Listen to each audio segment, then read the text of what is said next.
Hello, dear friends. Very pleasant good morning to one and all. I am your English mentor.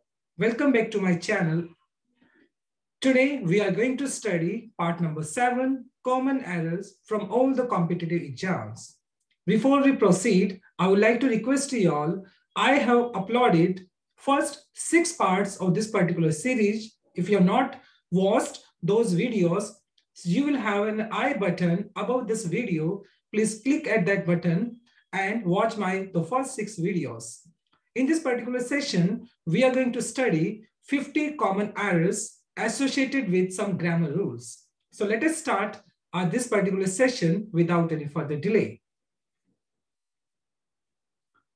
So 301.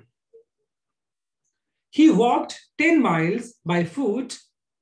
Okay, in this particular sentence, देखिए हम यहाँ पे by foot दिया है जो कि इनकरेक्ट है, क्योंकि जनरल जो एक्सप्रेशन होता है वो ऑन फुट होता है. ये एक इडियम होता है जिसका मतलब होता है पैरों पे चलकर जाना, राइट? ऑन फुट होता है.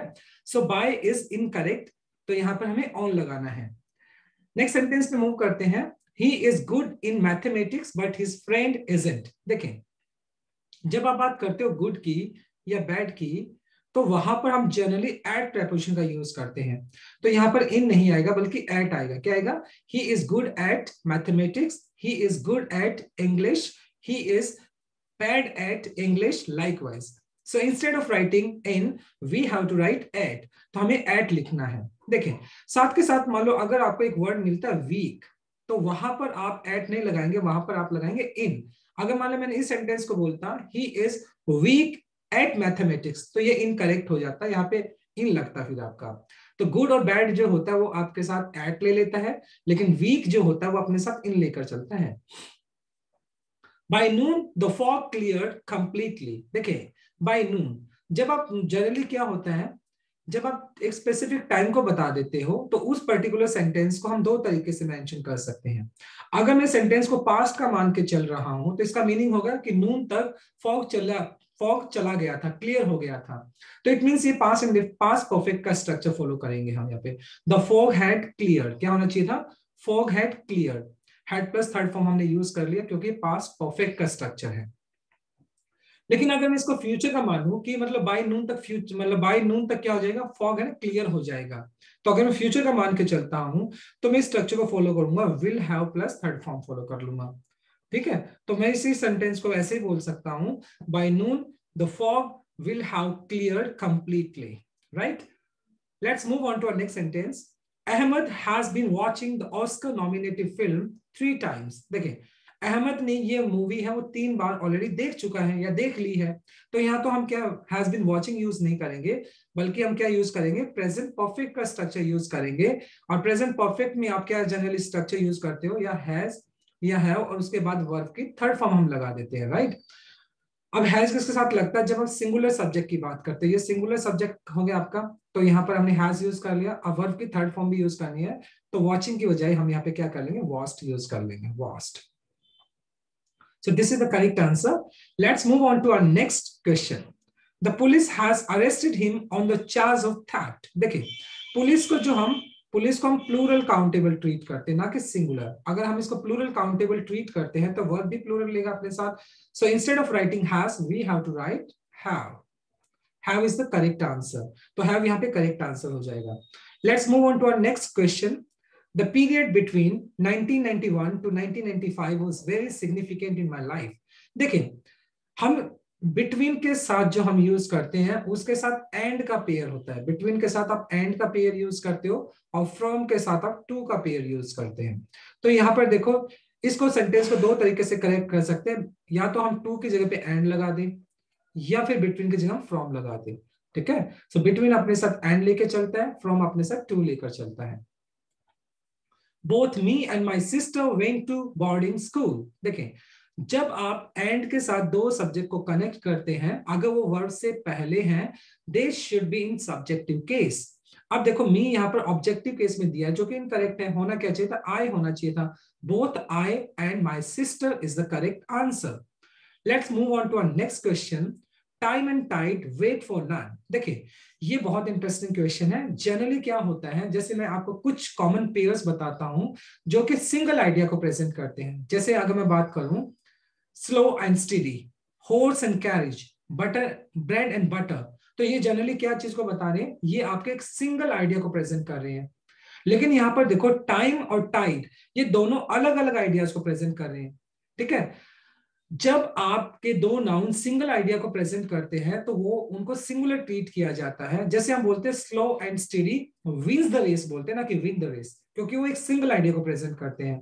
ठीक है, इन द सिमिलर मैनर अगर मैं बात करता हूं टाइम एंड टाइड, अब टाइम एंड टाइड यहाँ पर सिमिलर आइडिया को प्रेजेंट नहीं करते हैं, ये दोनों अलग अलग आइडियाज को प्रेजेंट करते हैं।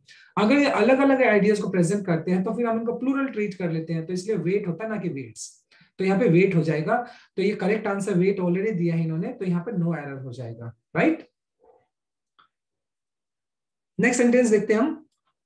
Christina friends preferred hard remedies over the doctors. देखिए प्रेफर जो होता है या प्रेफरेबल जो होता है वो अपने साथ ओवर ना लेकर या देन ना लेकर वो अपने साथ टू लेता है। क्या लेता है? टू लेता है।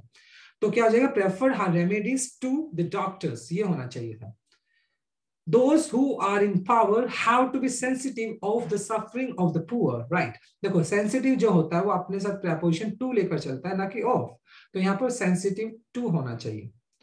नेक्स्ट सेंटेंस देखते हैं। There are no poetries in my book. पहली बात हम ये देखते हैं कि पोइट्रीज कभी भी नहीं होता, ये पोइट्री होता है। अ कलेक्शन ऑफ पॉम्स होता है, उसको पोइट्री बोलते हैं, ना कि पोइट्रीज। अब बात आती है पोइट्री को हम अनकाउंटेबल नाउन ट्रीट करते हैं, तो सिंगुलर ट्रीट करते हैं। तो यहाँ पर हमने वर्ब आर दिया है, तो यहाँ पे हम यूज करेंगे नो पॉम्स। क्या करेंगे? पॉम्स को हम काउंट कर सकते हैं, तो यहाँ पे नो पॉम्स हो जाएगा। There are no palms in my book, ये होना चाहिए। नेक्स्ट सेंटेंस देख लेते हैं। That house is built on stones. देखो स्टोन जो होता है ना, ये आपका अनकाउंटेबल नाउन होता है, और अनकाउंटेबल नाउन को आप प्लूरल नहीं बना सकते हैं, तो स्टोन्स ना होकर बल्कि स्टोन होना चाहिए। राइट, नेक्स्ट सेंटेंस देख लेते हैं। He as well as you like to go. देखिए कुछ पर्टिकुलर कंजक्शंस होती हैं, जैसे अगर मैं बात करूं as well as, in addition to, like, together with, इस तरह की कुछ कंजक्शंस होती हैं। जब इन कंजक्शन के साथ आप दो सब्जेक्ट को कनेक्ट करते हो, subject one plus subject two, okay, तो हमेशा जो सब्जेक्ट वन होता है उसके हिसाब से हम वर्ब यूज कर लेते हैं। अब देखो ही एज वेल एज आई, तो एज वेल एज एक कंजक्शन हो गया, यहां पर ही और यू, ये फर्स्ट सब्जेक्ट हो गया, ये सेकंड सब्जेक्ट हो गया। And according to this particular grammar rule, verb should agree according to the first subject used in that particular sentence. अब यहाँ पे तो फर्स्ट क्या यूज हुआ? ही यूज हुआ है, तो ही तो अपने साथ क्या होता है? प्रेजेंट इंडेफिनाइट में एस लेकर चलता है, तो यहाँ पे लाइक्स हो जाएगा, ना कि लाइक, क्योंकि ही के हिसाब से यूज हुआ है। Very soon I realized that he is at fault. देखो when your reporting verb is in past, जब आपका रिपोर्टिंग जो वर्ब है वो पास्ट में होता है, तो देखो V2 है, तो आपको जो सेकंड वाला क्लोज है वो भी पास्ट में होना चाहिए, तो यहाँ पर इज ना लगकर वॉज आना चाहिए। राइट, नेक्स्ट सेंटेंस देख लेते हैं। Santosh lives by the principles he professes. देखो प्रोफेसेस का मतलब होता है एडमिट करना, प्रिटेंड करना। यहाँ पे मतलब होता है प्रिंसिपल्स। देखो ये जो प्रिंसिपल है इसका मतलब तो क्या हो गया? प्रधानाचार्य हो गया, मुख्य अध्यापक हो गया। लेकिन मैं प्रिंसिपल की बात कर रहा हूं, सिद्धांत की। देखो तो यहाँ पर वो प्रिंसिपल आ जाएगा, PLES वाला आ जाएगा, ये प्रिंसिपल्स, PRINCIPLES, प्रिंसिपल्स, जिसका मतलब होता है सिद्धांत। Neither of these two documents support your claim on the property। देखिए neither या neither भी बोल देते हैं हम इसको। neither neither के बाद देखिए क्या हमारा जो नाउन या प्रोनाउन होता है वो हमेशा प्लूरल होता है, तो यहाँ पे देखो डॉक्यूमेंट्स हो गया। एंड नीदर जो होता है वो दो के लिए यूज होता है, ये भी ठीक है आपका। बट जो वर्ब होती है वो नीदर के हिसाब से यूज कर लेते हैं। नीदर को हम सिंगुलर ट्रीट कर लेते हैं, तो वर्ब भी सिंगुलर होनी चाहिए, तो यहाँ पे सपोर्ट ना होकर क्या होना चाहिए? सपोर्ट्स होना चाहिए। क्या होना चाहिए? सपोर्ट्स, ये होना चाहिए। राइट, ऐसा लग जाना चाहिए। नेक्स्ट स्लाइड पे मूव करते हैं हम। Get this book be publish in time. देखिए यहाँ पे ये जो गेट है वो इनकरेक्ट है, क्योंकि जनरली जब आप इंस्ट्रक्शन देते हो तो वहां पर लेट का स्ट्रक्चर फॉलो करते हैं, तो लेट आ जाएगा, let this book be published. अब यहाँ पे बी प्लस थर्ड फॉर्म क्यों लगा है? क्योंकि पैसिव का स्ट्रक्चर है। मालूम अगर एक सेंटेंस बोलता close the door, close the door, तो मैंने एक इंस्ट्रक्शन दी है यहाँ पर, क्लोज द डोर। अगर मैं इसका पैसिव बनाता तो मैं क्या लिखता, let the door be closed, है ना, let the door be closed. एक चीज और ध्यान में लगा लेना आप, मतलब टू से, मतलब बी से पहले टू भी जनरली एरर दे देते हैं। Let the door be close होगा, बी से पहले टू आप यूज नहीं करेंगे, तो यहाँ पे गेट नहीं बल्कि लेट आना चाहिए, बिकॉज आप इस पर्टिकुलर सेंटेंस में एक इंस्ट्रक्शन दे रहे हैं। नेक्स्ट सेंटेंस में मूव करते हैं, he is junior than all his friends. देखिए कुछ पर्टिकुलर जो एडजेक्टिव्स होते हैं जो आपके आई ओ आर से फिनिश होते हैं, कुछ पर्टिकुलर एडजेक्टिव्स जो आपके आई ओ आर से फिनिश होते हैं, जनरली कंपैरेटिव डिग्री में हम देन यूज करते हैं, लेकिन the adjectives which end with I O R, तो वो देन ना लेकर वो अपने साथ टू लेकर चलते हैं, तो यहाँ पर क्या आ जाना चाहिए, टू आ जाना चाहिए। He is junior to all his friends, ये होना चाहिए। Had you worked hard, you will have passed। देखें ये जो पर्टिकुलर स्ट्रक्चर है, ये आपका पास्ट, ये आपका पास्ट इमेजिनेशन या पास्ट कंडीशनल सेंटेंस का है। इसमें क्या होता है, जो आपका फर्स्ट क्लोज होता है वो आपका हैड प्लस थर्ड फॉर्म में यूज होता है, ठीक है, और दूसरा जो स्ट्रक्चर होता है वो आपका would have plus third form में यूज होता है। ये आपका पास्ट कंडीशनल सेंटेंस का स्ट्रक्चर है। तो यहाँ तो आपने had plus third form use कर लिया, ठीक है, लेकिन यहाँ पर तो आपने विल यूज किया, जो कि इनकरेक्ट होना क्या चाहिए था, वुड हैव पास्ट, क्या होना चाहिए था, वुड हैव पास्ट होना चाहिए, ठीक है, ये ऑलरेडी दिया है वुड हैव पास्ट, तो यानी विल की जगह पे हम वुड लगा देंगे, would have past. One more thing in this particular rule I would like to add, देखिए अगर मान लो ये क्वेश्चन देखो अब इंटेरोगेटिव में दिया गया है, किसमें दिया गया, इंटेरोगेटिव के अंदर दिया है, तो इंटेरोगेटिव के अंदर आप जनरली इफ लगाकर दे देते हैं, इफ हैड यू वर्कड ऐसा कुछ दे देते हैं, जो कि इनकरेक्ट है। अगर इंटेरोगेटिव क्वेश्चन तो वहां पे इफ नहीं होगा, लेकिन अगर ये पॉजिटिव सेंटेंस है, अफर्मेटिव है, तो आपको इफ लगाना पड़ेगा, फिर आपको ऐसे लिखना पड़ेगा, इफ यू हैड, फिर ये लिखना पड़ेगा आपको V3 के साथ, राइट। मतलब अगर इंटेरोगेटिव है तो आपको इफ लगाने की जरूरत नहीं है, but if it is affirmative one, so you have to use if also, फिर आपको इफ भी लगाना पड़ेगा। नेक्स्ट सेंटेंस देख लेते हैं, he works hardly to make both ends meet। देखिए वर्क्स हार्ड, देखो हार्डली और हार्ड में मैं फर्क बताता हूँ। हार्ड का मतलब होता है मेक एफर्ट्स, मतलब एफर्ट करना, और हार्डली का जो मतलब होता है, इसका मतलब होता है रेयरली। क्या होता है, रेयरली, मतलब शायद, मतलब रेयरली होता है जो, हार्डली, रेयरली, बेयरली, स्कार्सली, ओके, वहां पर हम यूज कर लेते हैं हार्डली। अभी सेंटेंस के अगर टोन को देखें तो कहीं ना कहीं एफर्ट्स की बात करें ना, तो यहाँ पे हार्डली ना रख के यहाँ पे क्या होना चाहिए, हार्ड होना चाहिए, ही वर्क्स वेरी हार्ड या ही वर्क्स हार्ड, ये सेंटेंस करेक्ट होगा। So instead of writing hardly we have to use hard, right. Now next sentence, supposing if it rains what shall we do. अब ये जो particular sentence है, ये आपका future conditional sentence का है। इसमें एक चीज आपको ध्यान रखनी पड़ेगी, स्पोजिंग यानी स्पोज या स्पोजिंग आ जाता है तो अपने साथ इफ ना लेकर दैट लेता है, क्या लेता है, दैट लेता है। तो या तो इस सेंटेंस को हम दो तरीके से करेक्ट कर सकते हैं, supposing that it rains what shall we do, ये करेक्ट हो गया, या हम सपोजिंग दैट की जगह हम इफ भी लगा सकते हैं, या तो हम बोलेंगे इफ इट रेन्स, ये करेक्ट होगा, या supposing that, right. But supposing and if does not come together, supposing और इफ जो होते हैं वो इकट्ठे नहीं आते हैं। The captain along with his team are practicing very hard for the forthcoming match। देखिए as I told you, मैंने अभी आपको बताया था कुछ पर्टिकुलर कंजक्शंस होती हैं, जैसे together with, as well as with, in addition to, like इस तरह की कुछ जो पर्टिकुलर जो कंजक्शंस होती है, उसमें जो सब्जेक्ट वन होता है उसके हिसाब से हम वर्ब यूज कर लेते हैं। अब कैप्टन जो हो गया वो आपका सिंगुलर हो गया, तो यहाँ पर आर ना लगकर क्या आना चाहिए, इज आना चाहिए, because we have to use verb according to the captain, and captain is a singular subject, and then instead of writing are हमें इज यूज करना होगा।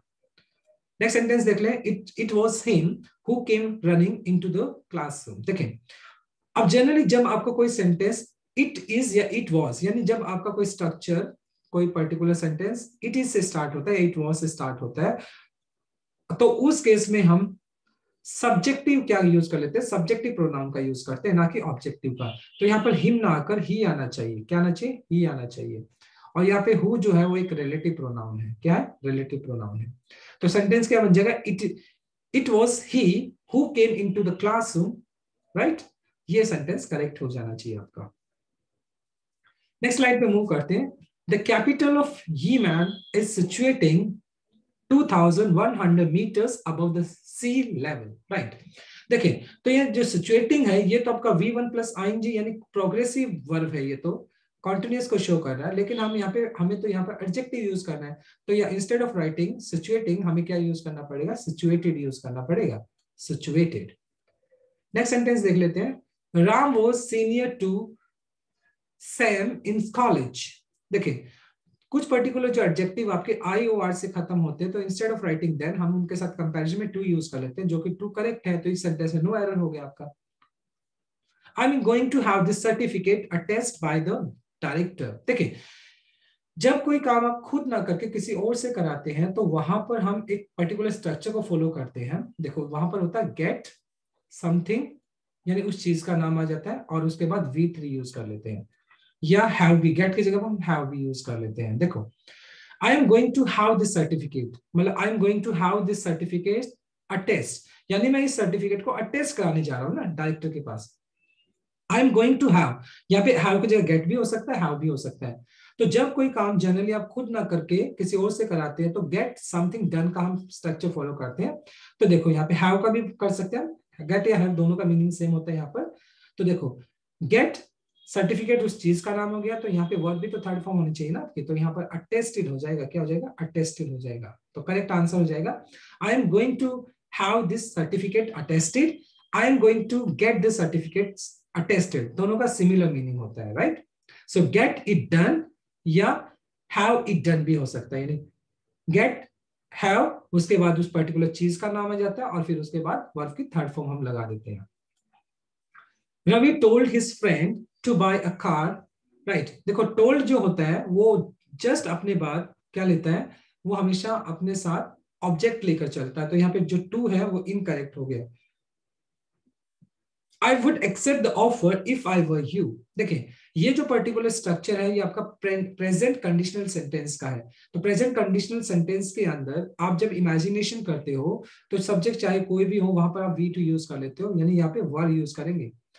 जैसे मैं बोलता I wish I were a king, तो यहाँ पे वर ही लगाएंगे हम, ठीक है? तो इफ क्लोज जो होता है वो आपका V2 के अंदर आता है, लेकिन बाद वाला जो क्लोज होता है वो वुड प्लस V1 के साथ आता है। ये आपका प्रेजेंट कंडीशनल सेंटेंस का स्ट्रक्चर है। देखो, तो इफ के साथ हमने V2 लगा दिया, बिल्कुल ठीक है, तो यहाँ पे वुड भी लगा दिया, ये भी ठीक है, तो यहाँ पे इट मींस ये सेंटेंस में कोई एरर नहीं है, तो नो एरर हो जाएगा।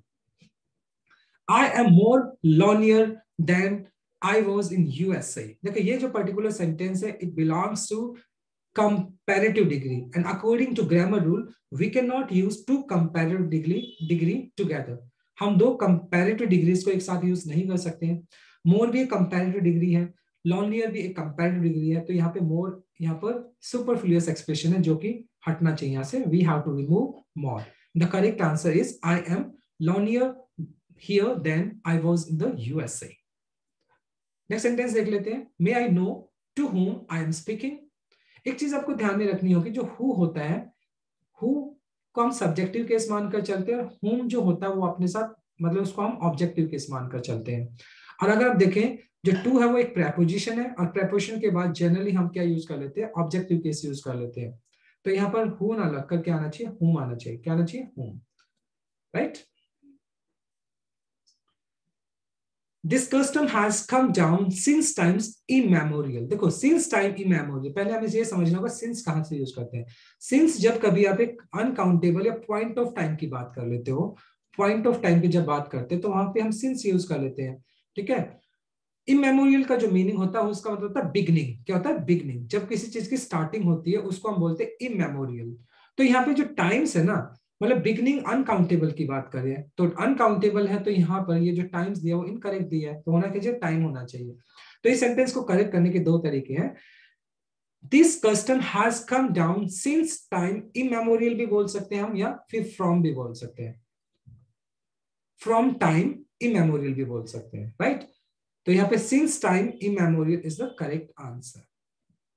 नेक्स्ट सेंटेंस को मूव करते हैं। This letter will reach him before he left, before he left.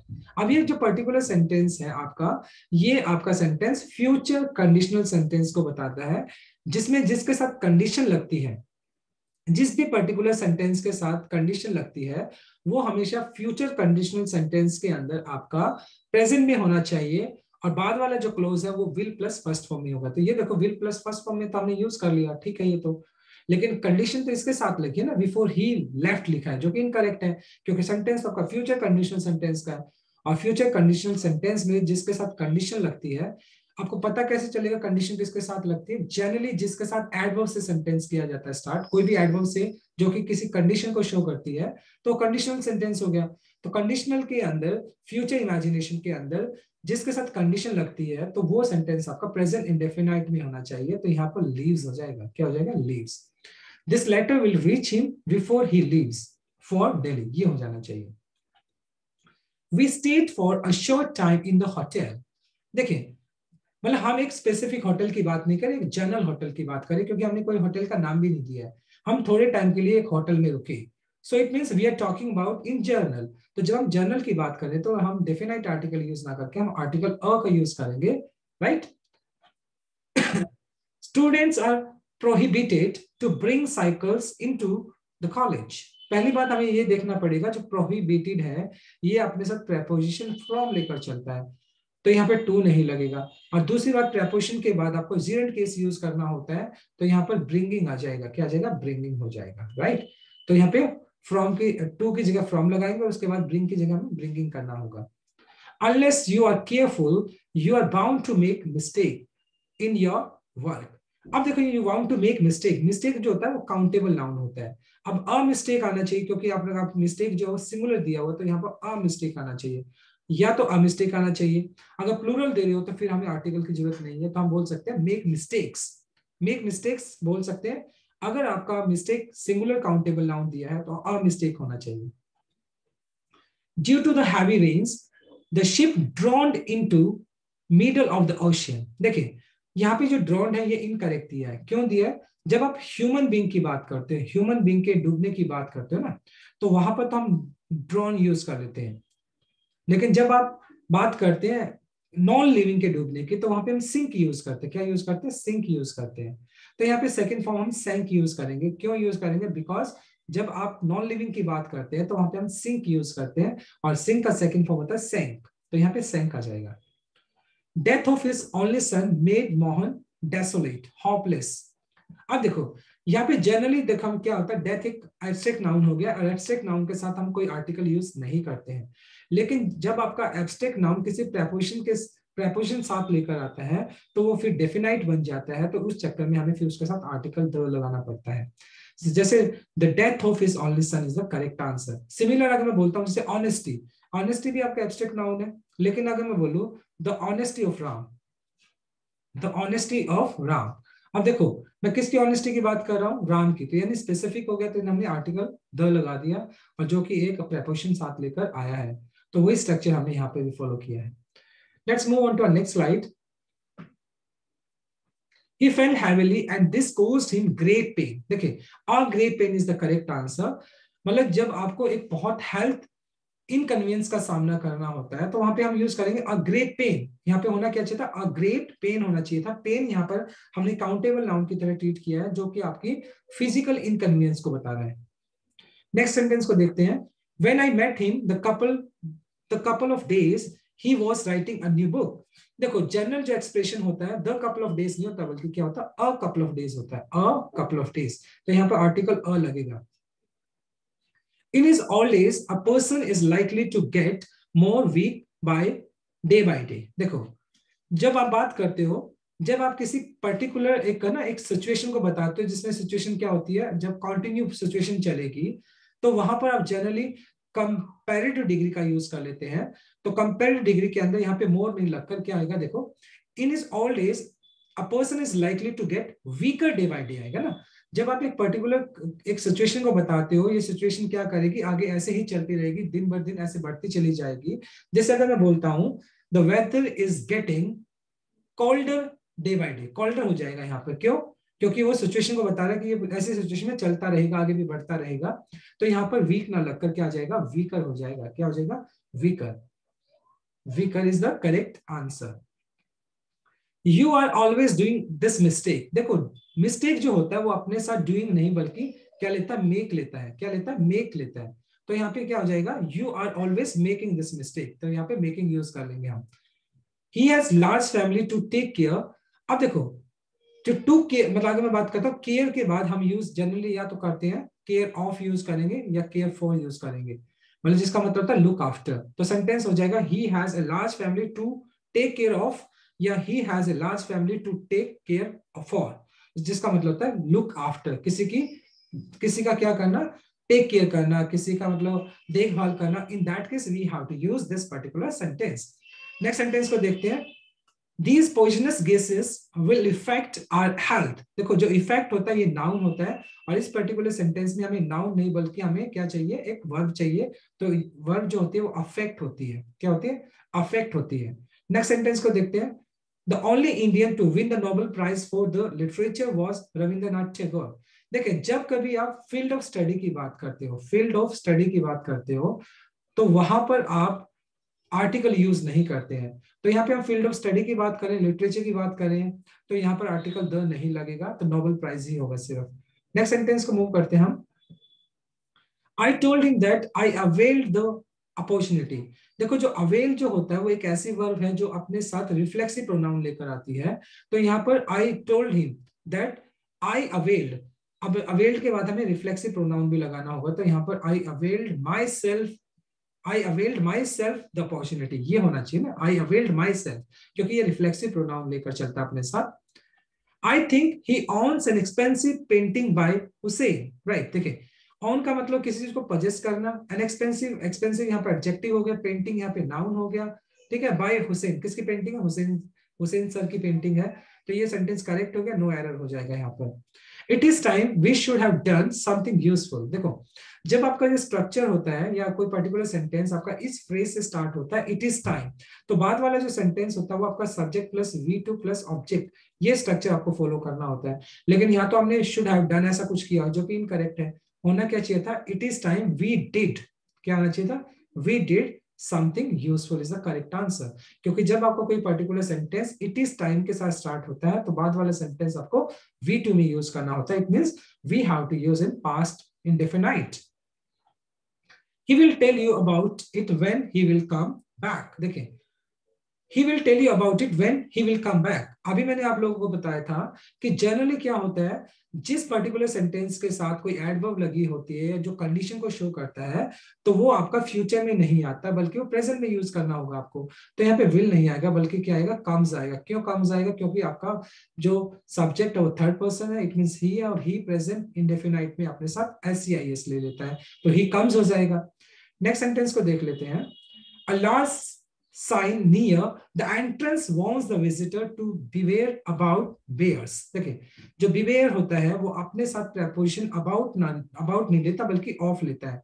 जैसे अगर मैं बोलता हूँ कुत्तों से सावधान, तो हम बोलते हैं beware of dogs बोलते हैं, right.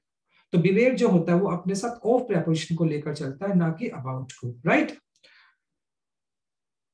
So this is all about from this particular session. Thanks for watching this video. Please do like, share, comment, and subscribe to my channel. And please tap at the bell icon also so that you may get all the latest notification of my videos. So tomorrow I'll come with new video, new session. So till then, bye-bye, take care, have a nice day, and stay happy and blessed.